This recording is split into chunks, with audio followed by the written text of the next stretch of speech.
Boa noite, irmãos, boa noite, irmãs da nossa igreja presbiteriana Getsemane de Botucatu.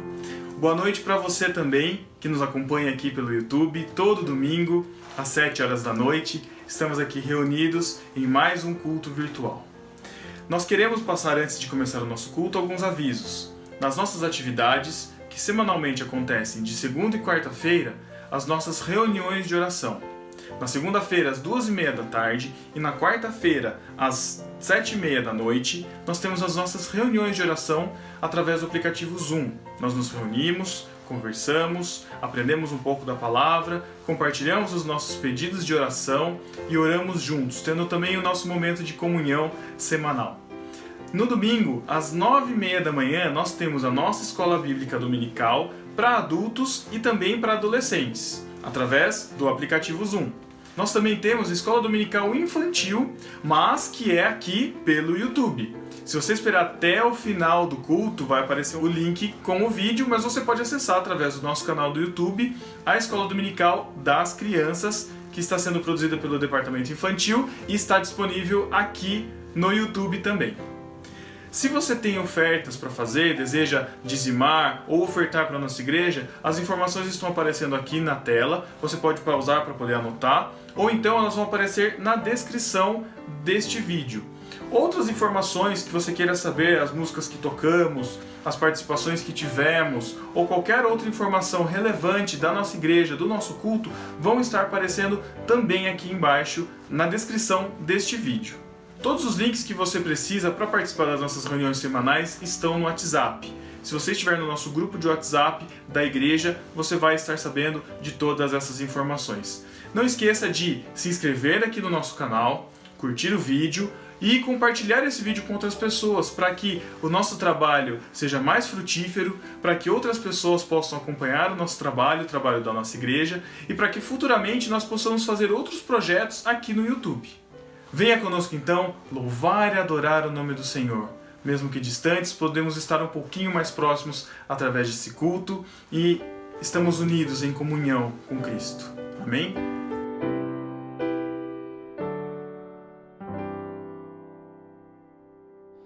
Boa noite, irmãos. Que possamos continuar com alegria nos nossos corações, cultuando e louvando e adorando o nosso Deus.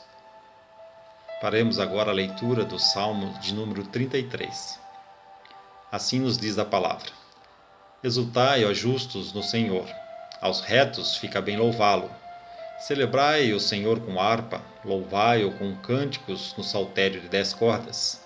Entoai-lhe novo cântico, tangei com arte e com júbilo, porque a palavra do Senhor é reta e todo o seu proceder é fiel. Ele ama a justiça e o direito. A terra está cheia da bondade do Senhor. Os céus por sua palavra se fizeram, e pelo sopro da sua boca o exército deles. Ele ajunta em montão as águas do mar, e em reservatório encerra as grandes vagas. Tema o Senhor toda a terra, temam-no todos os habitantes do mundo. Pois ele falou, e tudo se fez. Ele ordenou, e tudo passou a existir. O Senhor frustra os desígnios das nações, e anula os intentos dos povos. O conselho do Senhor dura para sempre, os desígnios do seu coração por todas as gerações. Feliz a nação cujo Deus é o Senhor, e o povo que ele escolheu para sua herança. O Senhor olha dos céus, vê todos os filhos dos homens. Do lugar de sua morada observa todos os moradores da terra. Ele, que forma o coração de todos eles, que contempla todas as suas obras. Não há rei que se salve com o poder dos seus exércitos, nem por muita força se livra o valente. O cavalo não garante vitória, a despeito de sua grande força a ninguém pode livrar. Eis que os olhos do Senhor estão sobre os que o temem, sobre os que esperam na sua misericórdia, para livrar-lhes a alma da morte e no tempo da fome conservar-lhes a vida. Nossa alma espera no Senhor, nosso auxílio e escudo.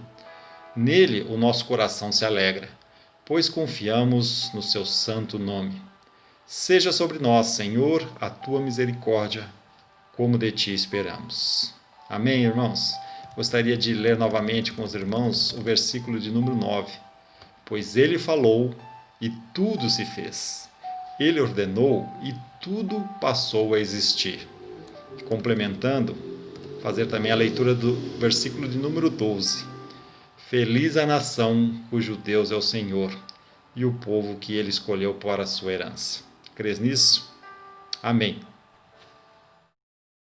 Boa noite, igreja. Graça e paz. Que o Senhor possa abençoar você, a sua casa, seu trabalho. Que você possa ter uma semana abençoada. Que você não se esqueça que as suas guerras, o Senhor está contigo, lutando cada uma delas. E que você está no coração dele, que você é filho do coração dele, filhos da promessa. Que você possa ter a certeza do cuidado e o trabalhar dele, tá bom? Vamos cantar um louvor. Se você conhecer, me acompanhe. Se você não souber, feche seus olhos. Pense apenas no Senhor, de tudo que Ele tem feito por você e todas as coisas que Ele ainda vai fazer, porque é promessa dele. O que vem para tentar ferir o valente de Deus em meio às suas guerras, que ataque é capaz de fazê-lo olhar para trás e querer desistir. Que terrível arma é usada para tentar paralisar sua fé.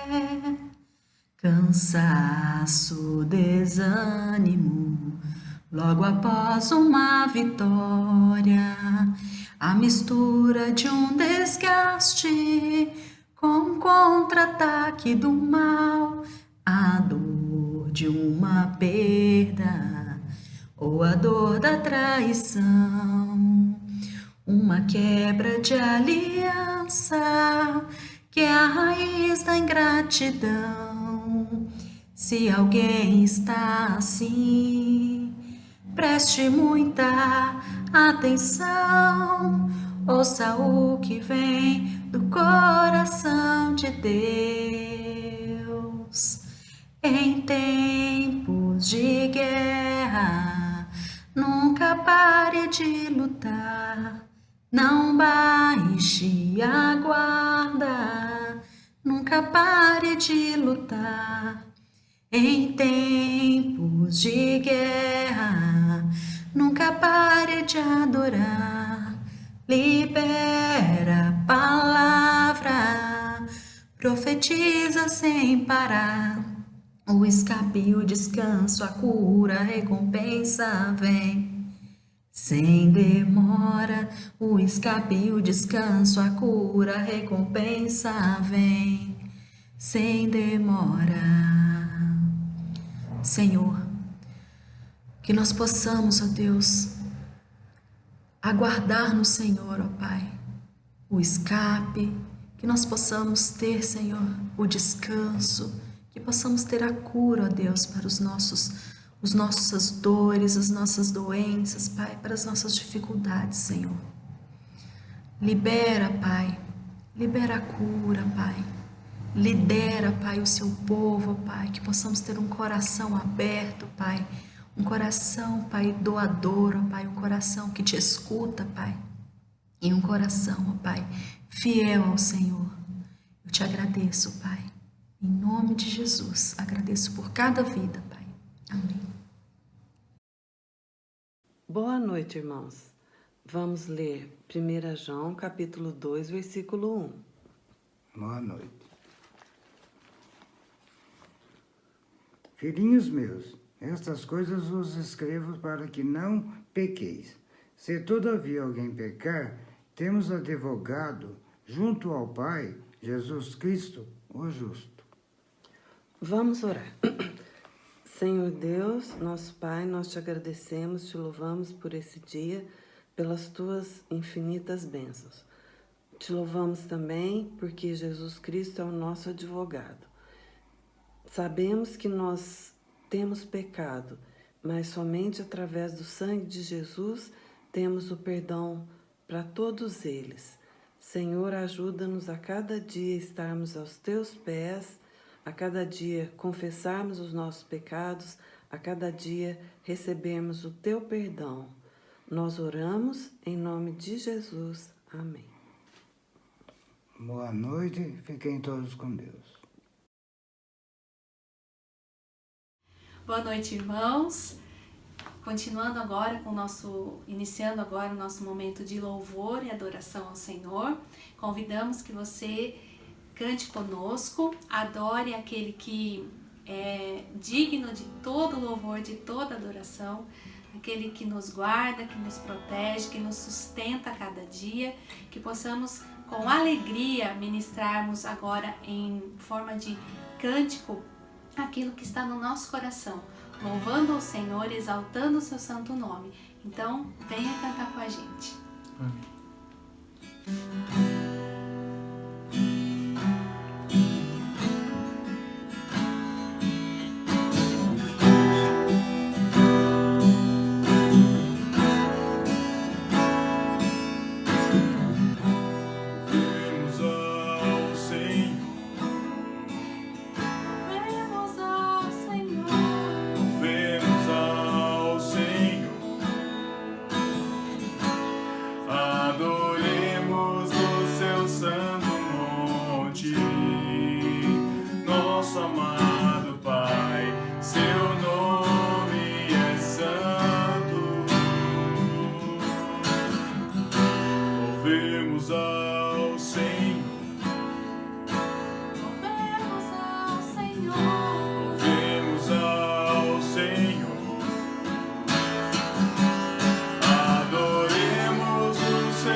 Excelso, supremo e muito digno de louvor. Excelso, supremo e muito digno de louvor.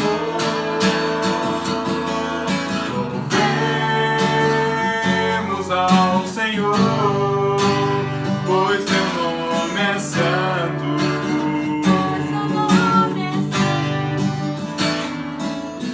Louvemos ao Senhor, pois teu nome é santo.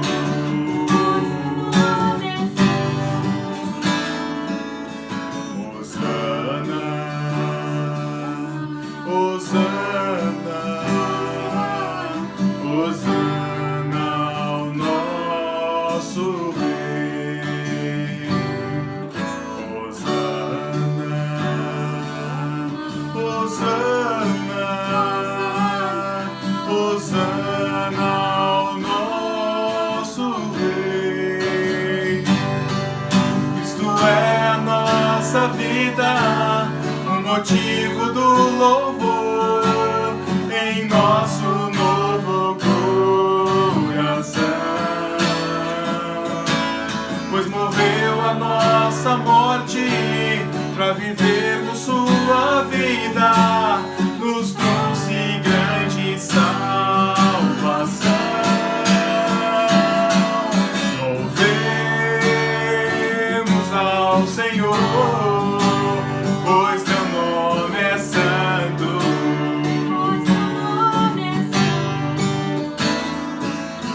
Louvamos ao Senhor, pois teu nome é santo.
Agradecemos, Pai, porque o Senhor tem olhado por nós, Senhor Deus.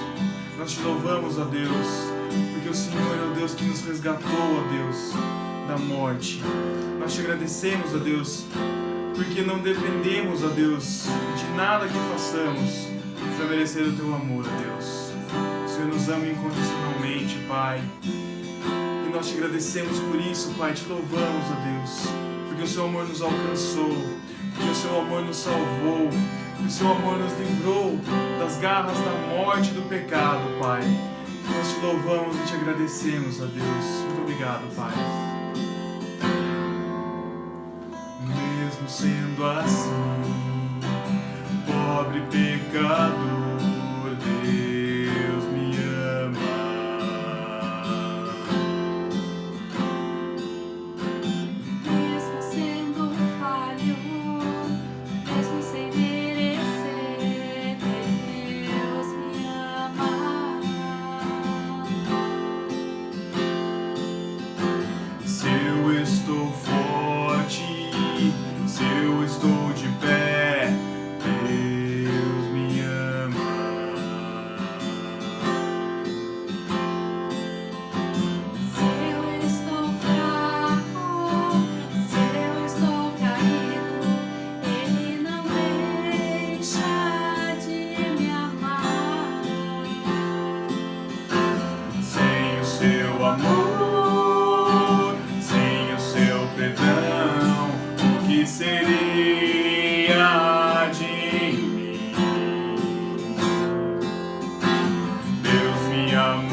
Abertos pra mim, Deus me ama, e o seu amor é tão grande, incondicional.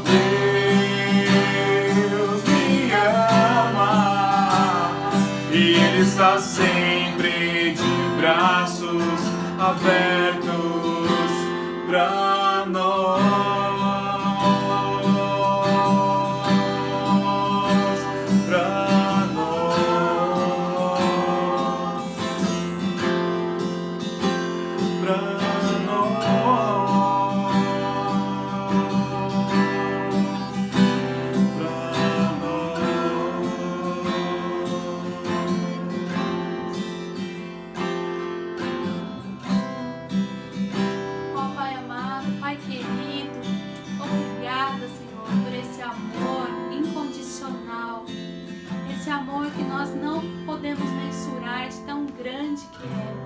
Esse amor que nos alcança, mesmo nós sendo pecadores, mesmo nós falhando como falhamos, mesmo sendo como somos, o Senhor nos alcança, o Senhor nos deu o seu Filho amado para morrer no nosso lugar.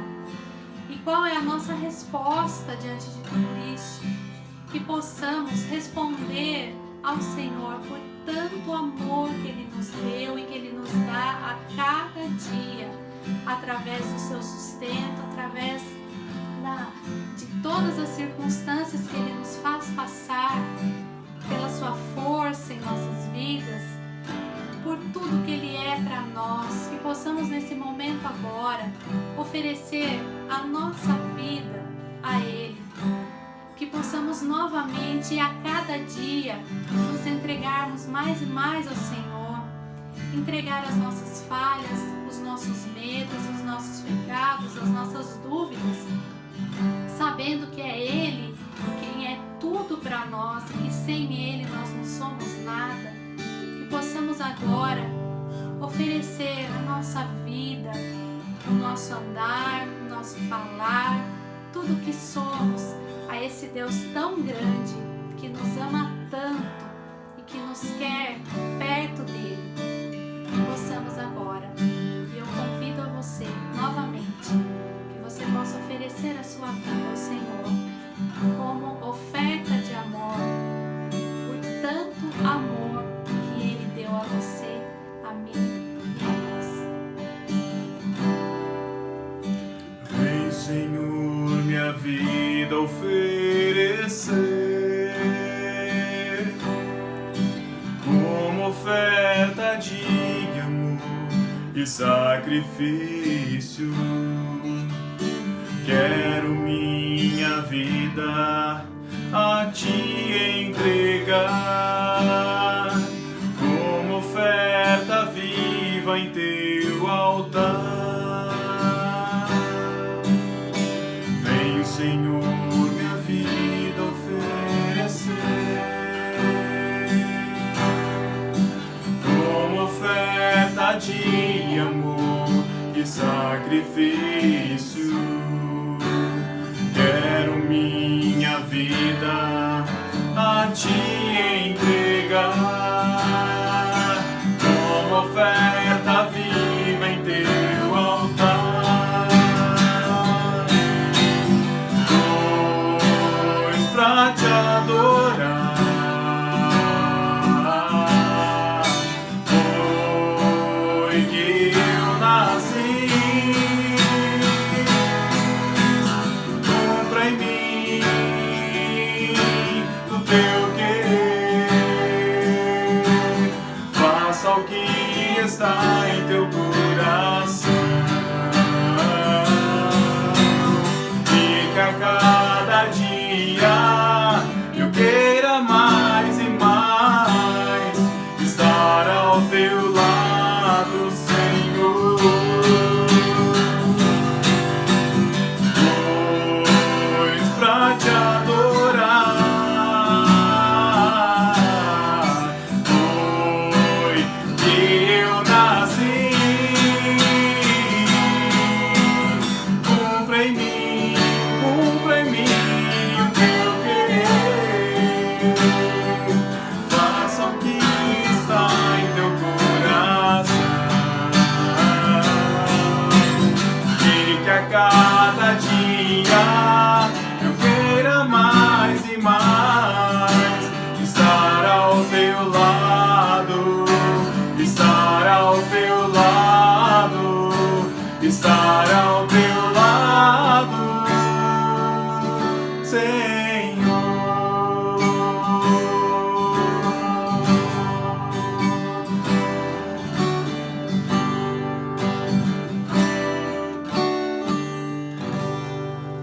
Ó Deus, recebe o louvor e a adoração do Teu povo, Senhor Deus. Recebe, ó Deus, aquilo que produzimos aqui como louvor, como aroma agradável ao Senhor, Pai. Nos ajuda, Pai, a Te louvar em meio a tantas circunstâncias, ó Pai, em meio a tanta indiferença, em meio a tanto egoísmo, em meio, Deus, a tempos tão difíceis que temos vivido, ó Pai. Nos ajuda, Deus, a encontrar, ó Deus, espaço para Te louvar. Pois se estamos aqui, Senhor Deus, é para Te louvar, é para glorificar o Teu santo nome, Pai.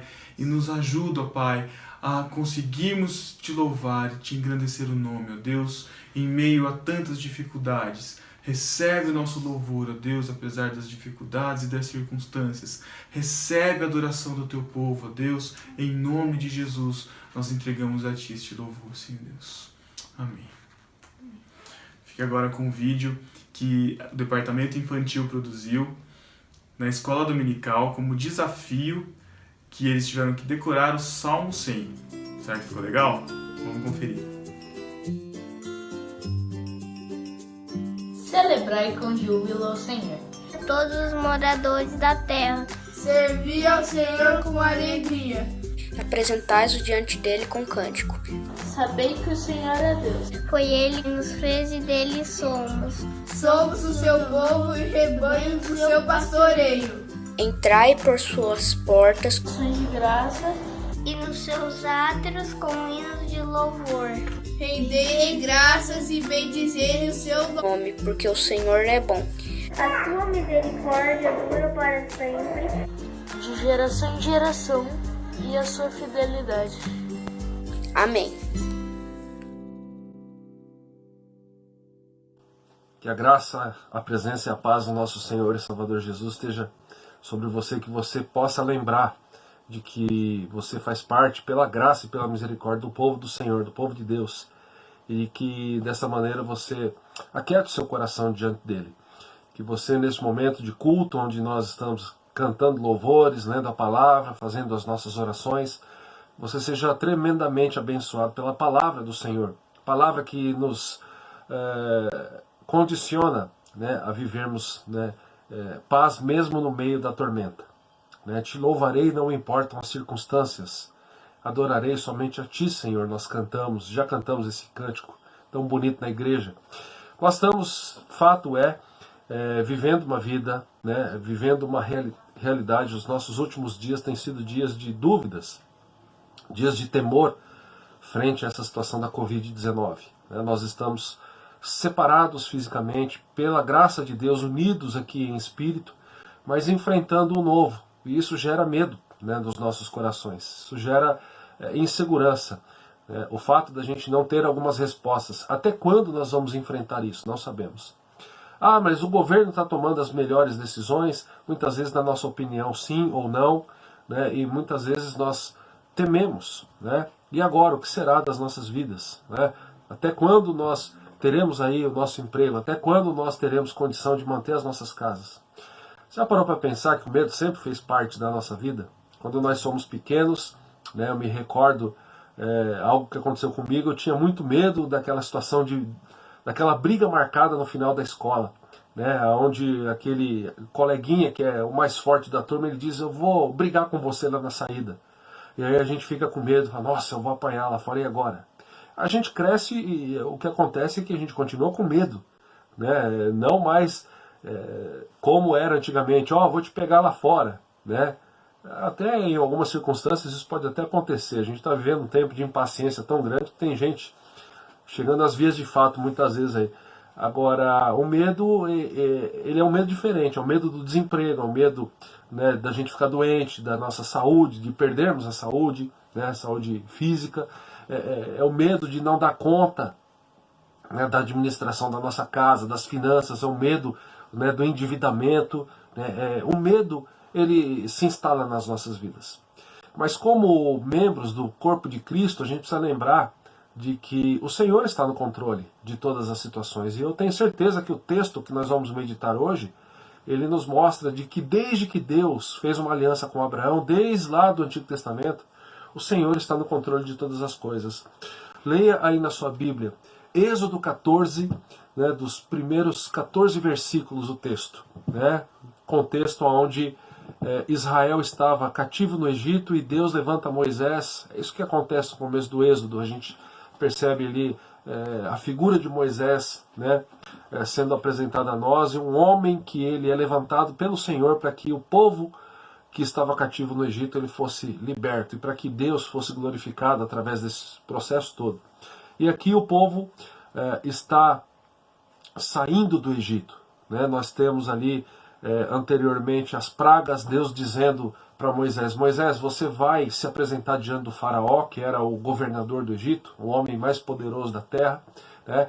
E você vai como meu enviado, Moisés, diante dele, e você vai dizer que o povo precisa sair, né, caminho de 3 dias no deserto para me adorar, né, mas tem uma questão aí, Moisés, eu vou endurecer o coração desse homem, porque de fato eu estarei mostrando a ele e a todos os egípcios quem é Deus. E somente eu sou o Senhor, e eu vou ensinar essa lição para eles. E aí a gente tem esse contexto aqui em Êxodo 14, texto que nos diz assim: Disse o Senhor a Moisés: Fala aos filhos de Israel que retrocedam e se acampem defronte de Pi-Airote, entre Migdol e o mar, diante de Baal-Zefon. Em frente dele vos acampareis junto ao mar. Então o Faraó dirá aos filhos de Israel: Estão desorientados na terra, o deserto os encerrou. Endurecerei o coração de Faraó, para que os persiga, e serei glorificado em Faraó e em todo o seu exército, e saberão os egípcios que eu sou o Senhor. Eles assim o fizeram. Sendo, pois, anunciado ao rei do Egito que o povo fugia, mudou-se o coração de Faraó e dos seus oficiais contra o povo, e disseram: Que é isso que fizemos, permitindo que Israel nos deixasse de servir? E aprontou Faraó o seu carro e tomou consigo o seu povo. E tomou também 600 carros escolhidos e todos os carros do Egito, com capitães sobre todos eles. Porque o Senhor endureceu o coração de Faraó, rei do Egito, para que perseguisse os filhos de Israel. Porém os filhos de Israel saíram afoitamente. Perseguiram-no os egípcios, todos os cavalos e carros de Faraó, e os seus cavalarianos e o seu exército, e os alcançaram acampados junto ao mar, perto de Pi-Airote, defronte de Baal-Zefon. E chegando Faraó, os filhos de Israel levantaram os olhos, e eis que os egípcios vinham atrás deles, e temeram muito. Então os filhos de Israel clamaram ao Senhor. Disseram a Moisés: Será por não haver sepulcros no Egito que nos tiraste de lá, para que morramos nesse deserto? Por que nos trataste assim, fazendo-nos sair do Egito? Não é isso que te dissemos no Egito: Deixa-nos para que sirvamos os egípcios? Pois melhor nos fora servir aos egípcios do que morrermos no deserto. Moisés, porém, respondeu ao povo: Não temais, aquietai-vos, e vede o livramento do Senhor, que hoje vos fará, porque os egípcios que hoje vedes, nunca mais os tornareis a ver. O Senhor pelejará por vós, e vós os calareis. Meus irmãos, o que acontece de diferente entre a nossa vida, os nossos dias e o que está acontecendo aqui relatado nesse texto, é que o objeto do medo, né, o fato, a realidade, né, ela contém questões diferentes, mas da mesma maneira que nós estamos enfrentando medo por conta da Covid, né, por conta de toda a insegurança que essa situação tem trazido a nós, o povo também temia, a ponto de reclamar, como no final do texto nós lemos, né, no verso 11, o povo diz a Moisés: Que é isso que você fez, Moisés? Melhor era a gente morrer lá como escravos no Egito, né, do que a gente morrer aqui sem nada nesse deserto. E aí Moisés ele diz: Calma, né, eu vou mostrar para vocês que Deus está no controle. Para a gente entender um pouco melhor e para termos aí o nosso coração acalmado, né, acalentado pelo Deus que nos livra e que tem guardado as nossas vidas, a gente precisa lembrar de algumas questões, ok? O contexto maior ali, no final do livro do Gênesis, no começo do Êxodo, né, deixa uma realidade muito clara. Deus sempre esteve no controle da situação. Desde o capítulo 12, onde ele faz uma aliança com Abraão, escolhe Abraão para dizer assim: a partir de você eu faço uma aliança, eu quero um povo, para que esse povo seja o meu povo. E por que eu digo a partir do capítulo 12 de Gênesis? Porque do 12 até os 50 a gente tem a história dos patriarcas Abraão, Isaque e Jacó. A gente percebe que o povo estava, né, no Egito porque de fato Deus os levou a estarem lá. O povo de Israel havia permanecido, né, aqui em Êxodo 14 por 430 anos em uma situação de escravidão. Se você ler lá no capítulo 12, verso 40, a gente tem essa informação. Então, antes de o povo ser liberto, né, antes dos israelitas serem libertos dessa situação de escravidão no Egito, Deus permitiu com que eles estivessem lá por 430 anos. E quando você lê Gênesis, você percebe que Deus havia dito: olha, o meu povo chegará ao teu Egito e o meu povo ficará em escravidão por esse tempo. Então a gente percebe que isso não aconteceu porque Deus não tinha poder para mudar a realidade. Deus não poderia, né, impedir que o povo ficasse em escravidão. Não, você percebe quando você lê Gênesis e Êxodo que tudo aconteceu de acordo com a expectativa, de acordo com a vontade, de acordo com a ordenação do Senhor. E a gente precisa resgatar isso na nossa leitura diária da palavra, para saber que Deus está no controle sempre, né? Não existe situação maior do que o nosso Deus. A gente também percebe, pela leitura dos capítulos 45 e 46 de Gênesis e seguintes, de que o povo de Deus, o povo de Israel, chegou ao Egito porque ele foi direcionado a estar lá. A gente lembra disso a partir da história de José, em como José chegou até o Egito. Na questão dele ser vendido pelos irmãos, na questão da chegada de José, na questão da ascensão de José como o segundo homem mais importante no governo do Egito. A gente começa a perceber nesse relato da vida de José essa realidade de que de fato Deus estava preparando todas as coisas. No finalzinho da história de José, quando ele se dá a conhecer aos irmãos, José é ali não mais um menino, mas é um homem feito. José há anos estava ali no Egito, há anos ele estava ali, porque ele foi colocado por Deus ali. Você conhece a história de José, você sabe que ele interpretou os sonhos de Faraó, e Faraó disse: esse jovem tem muita sabedoria, eu vou colocá-lo como segundo homem, ele vai administrar todos os negócios. E no final José ele relata aos irmãos ali: olha, vocês intentaram mal contra mim, mas Deus estava no controle, e Deus estava me colocando aqui para que a gente pudesse hoje estar vivos, para que a nossa vida fosse preservada. E ele reconhece, então, José reconhece a graça de Deus na vida dele, mas ele passou por momentos de muita dificuldade, ficou anos preso, né, mas em momento nenhum ele deixou de observar a soberania do Senhor. Deus tinha, também a gente precisa lembrar aqui, Deus tinha o conhecimento da situação do povo. Deus não havia esquecido o povo lá e estava preocupado com outras questões. Às vezes a gente pensa isso quando a gente passa por um sofrimento. Ah, mas eu estou aqui orando há tanto tempo e a resposta ainda não vem. Êxodo 2, versos 23 a 25 diz assim: decorridos muitos dias morreu o rei do Egito. Os filhos de Israel gemiam sobre a servidão e por causa dela clamaram, e o seu clamor subiu a Deus. Verso 24. Ouvindo Deus o seu gemido, lembrou-se da sua aliança com Abraão, Isaque e Jacó. Verso 25. E viu Deus os filhos de Israel e atentou para a sua condição. Meus irmãos, Deus, ele tem um propósito. Todas as coisas cooperam para o bem daqueles que amam a Deus. É o que a palavra nos diz. E quando a gente diz todas as coisas, quando a Bíblia relata isso, até o sofrimento. Tudo que nós enfrentamos, existe um propósito. E a gente precisa descansar em Deus para que a gente entenda isso. Outra questão que a gente precisa entender, no começo do Êxodo, Deus levanta Moisés como líder do povo nesse processo da saída do Egito. Êxodo 7, verso 1 diz assim: então disse o Senhor a Moisés: vê que eu te constituí como Deus sobre Faraó, e Arão, teu irmão, será o teu profeta. Aqui a gente tem uma grande lição. Quem era o homem mais importante, né? Quem que a sociedade enxergava como mais importante nessa realidade aqui? O Faraó. Só que Deus está dizendo: Moisés, eu constituí você como Deus sobre Faraó, né? E Arão, o teu irmão, será o teu profeta. Ou seja, quem é soberano é o Senhor. Né? Não são homens que detêm o poder e que muitas vezes eles são pintados como deuses. Não, eles são homens. Né? Existe apenas um Deus. E outra questão aqui é que Deus endurece o coração de Faraó para não deixar o povo sair e desta maneira ser glorificado e mostrar a Faraó, ensinar a ele uma grande lição, a Faraó e aos egípcios. Só existe um Deus, o Deus de Israel. Êxodo 7:3. Eu, porém, endurecerei o coração de Faraó e multiplicarei na terra do Egito os meus sinais e as minhas maravilhas. Então Deus, ele olha para o homem que é considerado o homem mais importante da terra, e ele diz para Moisés: eu constituo você, Moisés, como Deus sobre ele.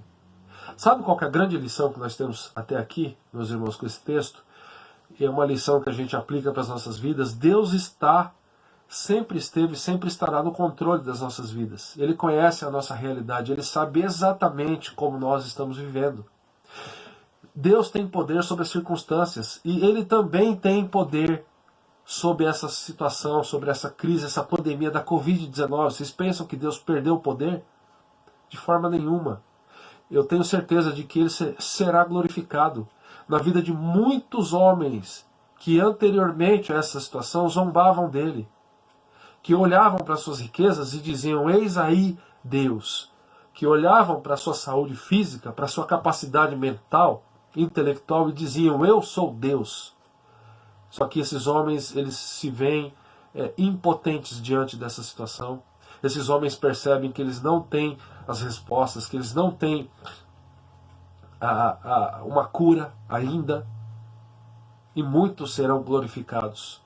O que Deus está fazendo hoje nos nossos dias? Sem sombra de dúvida, Ele está projetando a sua glória na vida de muitos homens e mulheres, de muitos povos que ainda zombam dele, que ainda olham para a sua situação, assim como o faraó olhava para toda a sua riqueza e dizia, eu sou Deus. Eu não conheço esse Deus dos hebreus aí, eu sou Deus. E Deus, o Deus de Israel está se mostrando, o único verdadeiro, o único digno de toda honra, louvor e adoração, e Ele está fazendo isso hoje na vida de muitos homens. Deus conhece também as nossas necessidades, a gente precisa lembrar disso.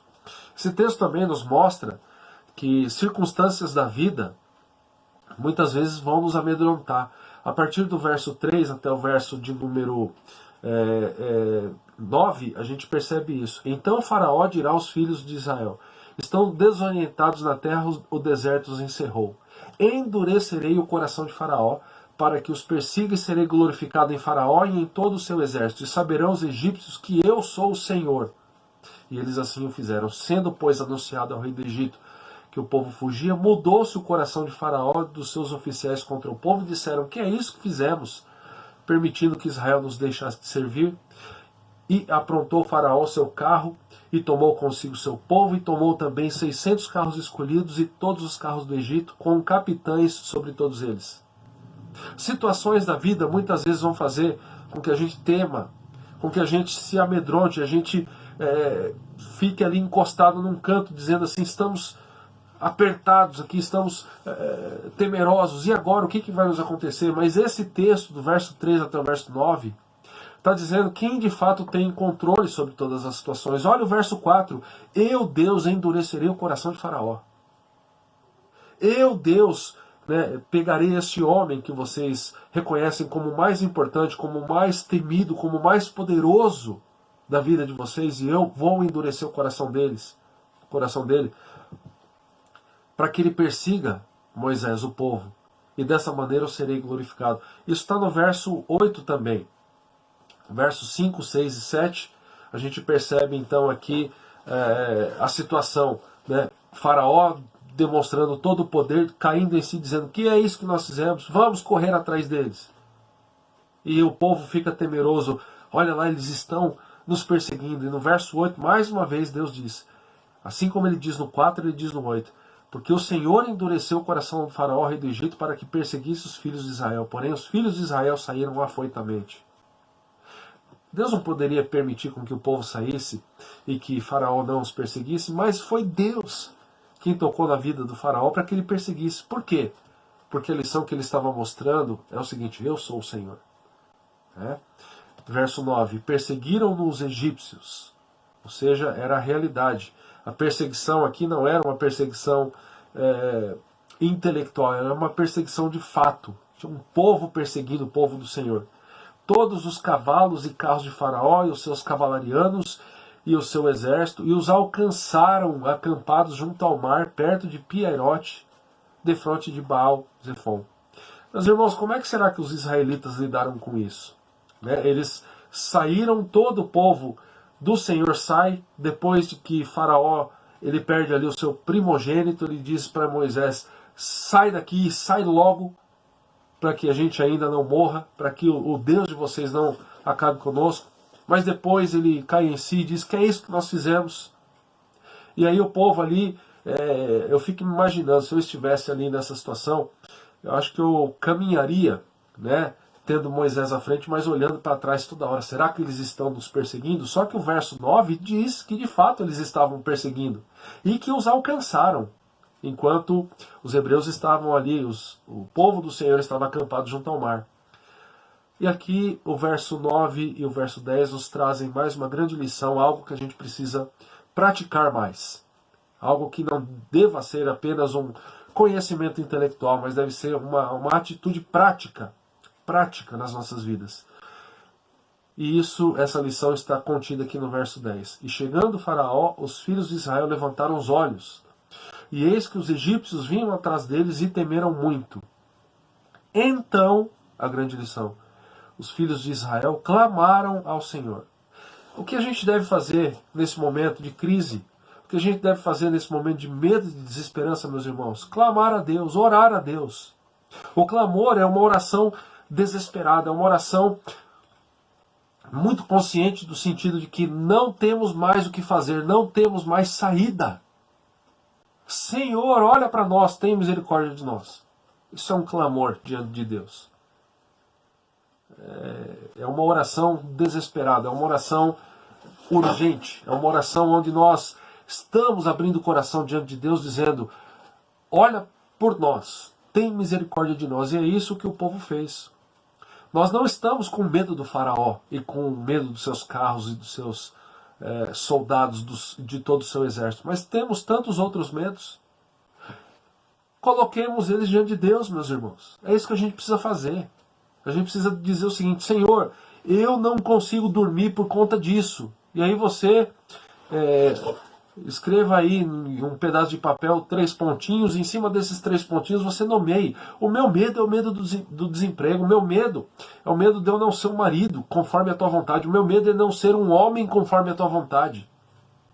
Meus irmãos, está faltando esse temor das nossas vidas. Eu me recordo de que alguns anos atrás, enquanto solteiros ainda, a gente tinha um hábito muito ruim de às vezes terminar o culto e sair, né, como jovens. Olha, vamos ver se a gente conhece umas moças aí. E graças a Deus, Deus foi muito bondoso para livrar a gente de muito mal.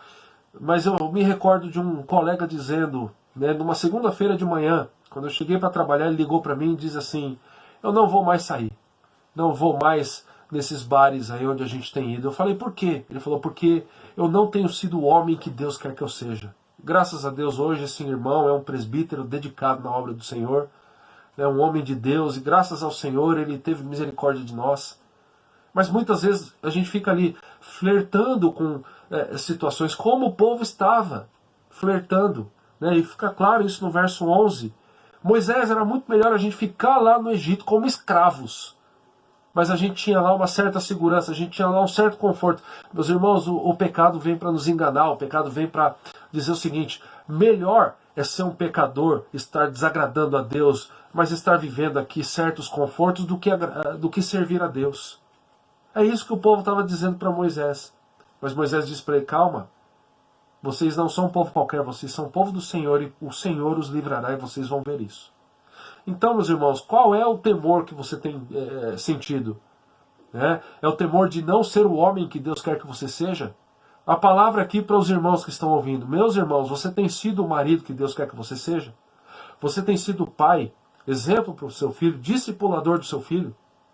Uma palavra para as irmãs: você tem sido uma mulher conforme a vontade do Senhor? Você tem se submetido à liderança do seu marido? Uma palavra para os jovens: você tem sido um jovem que se preocupa em agradar a Deus? Uma palavra para todos nós: nós somos homens e mulheres que vivem debaixo da vontade do Senhor para as nossas vidas? Você sabe que muitas vezes o temor que nós temos é o temor de que eu fico desempregado, e é um temor verdadeiro. Ele é um temor que não é algo falso, né? Faz parte da nossa vida a gente temer, e não tem problema, não é pecado a gente ter esse tipo de temor. Isso deve até nos levar a ter zelo, né? Tomara que esse temor nos leve a ter zelo para que sejamos bons profissionais e para que a gente possa manter assim o nosso emprego, fazendo a nossa parte e entregando tudo nas mãos do Senhor. Mas a gente tem tido medo de não ser o homem e a mulher que Deus quer que nós sejamos? Nós temos tido essa preocupação, e a gente precisa pensar nisso. E o final do texto é uma palavra de Moisés aqui, de esperança para o povo, né? Nos últimos 2 versículos, versos os últimos 3 versos, né, do 12 até o 14. Não é isso que te dissemos no Egito, deixa-nos para que sirvamos aos egípcios? Ou melhor, o 12 está mostrando ainda, juntamente com o 11, essa questão, né, de que o povo não estava lá tão preocupado se eles estavam agradando a Deus ou não. Eles queriam e eles estavam olhando, de fato, para o conforto deles. Agora os 2 últimos versos, aí sim, o verso 13 e o 14, nos mostram de que Deus está no controle das nossas vidas. Moisés, porém, respondeu ao povo, a esse povo que não estava preocupado, né, em agradar a Deus: não temais, aquietai-vos e vede o livramento que o Senhor hoje vos dará. E no verso 14 ele diz: o Senhor pelejará por vós e vós vos calareis. Mais uma vez eu quero perguntar: o que tem gerado o temor do teu coração?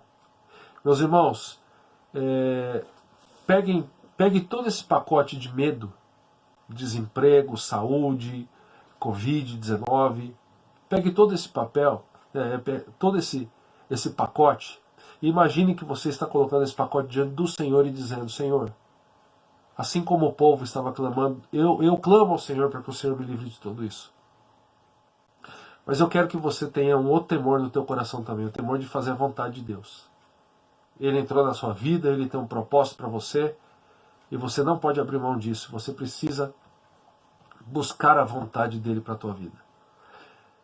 O salmista diz no Salmo 37, dos versos 3 a 5, confia no Senhor e faze o bem, habita na terra e alimenta-te da verdade. Agrada-te do Senhor e ele satisfará os desejos do teu coração. Entrega o teu caminho ao Senhor, confia nele e o mais ele fará. Sabe qual que é a grande lição que Êxodo 14 nos traz? A lição de que as dificuldades fazem parte das nossas vidas. Os medos, né, são as situações difíceis que nós enfrentamos e situações que muitas vezes nos perseguem. Mas a grande lição é: eu, o Senhor, o seu Deus, eu estou com vocês. E eu vou livrar vocês. E eu permito com que as dificuldades, né, sejam vivenciadas por vocês para que eu seja glorificado através de vocês. Que você seja um homem, uma mulher que tenha esse temor do Senhor no nosso coração e que a gente possa viver para a honra e glória do nosso Deus. Encarando as circunstâncias, encarando os medos, com a propriedade de que nós somos povo separado pelo Senhor para a sua honra e para a sua glória. E que a gente possa clamar ao Senhor e que a gente possa em tudo ver a boa mão do Senhor nas nossas vidas. Tenha uma semana abençoada, que Ele te guarde, que Ele continue a te abençoar. Vamos orar? Obrigado, Pai, pela Tua palavra, que revelada a nós nos mostra a realidade de que o Senhor está no controle de todas as coisas. Livra-nos, ó Pai, de viver a parte da Tua palavra. Livra-nos de viver, ó Pai, apenas focados nos nossos medos, mas que possamos fazer como os nossos irmãos hebreus, que olharam para a situação e clamaram ao Senhor e que foram libertos pela Tua graça. Obrigado que o Senhor tem feito isso através de Jesus nas nossas vidas. Obrigado que a Tua palavra diz no Evangelho de Mateus, Jesus ali nos assegura de que estaria conosco e de fato Ele está conosco todos os dias da nossa vida, da nossa existência. Obrigado porque o Senhor Jesus é aquele quem diz que no mundo nós passaríamos por aflições, e estamos passando. Mas obrigado pela Tua palavra que revela que Ele está conosco. Tenha um bom ânimo, eu venci o mundo. Obrigado pela graça do Senhor que nos alcança. Que o Senhor esteja conosco, livrando-nos de todo mal e nos fazendo, ó Pai, ter a consciência da Tua presença nas nossas vidas. E que a graça do nosso Senhor e Salvador Jesus, que o amor do nosso amado e eterno Pai, que a comunhão e o consolo do Santo Espírito estejam sobre nós, sobre todo o Teu povo, hoje e para todo sempre. Amém e amém. Deus te abençoe, que você olhe para as dificuldades e que você diga para elas: o Senhor está diante da minha vida. Deus te guarde, que você tenha uma semana abençoada. Seu reino